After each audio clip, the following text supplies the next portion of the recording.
নমস্কার বন্ধুরা, দেবশিস লাইফস্টাইলে আবার একটি নতুন ব্লগ নিয়ে আপনাদের কাছে হাজির হয়ে গেলাম। এখন ঘড়িতে বাজে দুপুর 2টো।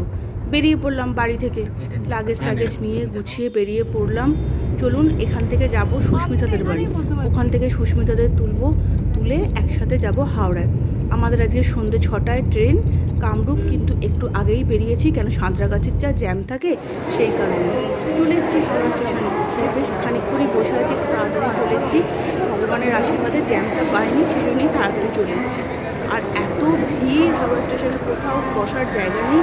কী করবো, নিচেই অগত্যা একটা বেডশিট পেতে সবাই মিলে বসতে হয়েছে। ওয়েটিং রুমও সব ভর্তি, কোথাও কোনো জায়গা পাচ্ছি না। আমার বেশিক্ষণ একটা জায়গায় বসতে ভালো লাগে না, তাই আমি এদিক ওদিক ঘোরাঘুরি করছি, এদিকে যাচ্ছি ওদিকে যাচ্ছি। একবার একটু মেনুতে গিয়েছিলাম, কিছু খাবার জন্য কিছু নিয়ে নিলাম, নিয়ে একটু ঘোরাঘুরি করছি। রাইট টাইমে ট্রেনটা দেবে মনে হচ্ছে, 9 নম্বরে দেবে। আমাদের 6টায় ট্রেন একদম। সবাই বসে গল্প করছি, একটু চা খাচ্ছি, একটু ঘোরাঘুরি করছি।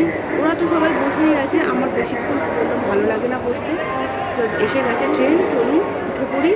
সবাই মিলে যাচ্ছি, উঠেও পড়েছি। ট্রেনও আমাদের ছেড়ে দিয়েছে, ভালো করে পৌঁছে যাব। আপনারা আশীর্বাদ করুন যেন ভালোভাবে পৌঁছে যেতে পারি। পাহাড়টা আগে আমি সত্যিই কোনোদিন যাইনি, এই আমার প্রথম। আশা করি আপনারা সকলেই খুব ভালো আছেন, সাবধানে থাকবেন, সুস্থ থাকবেন।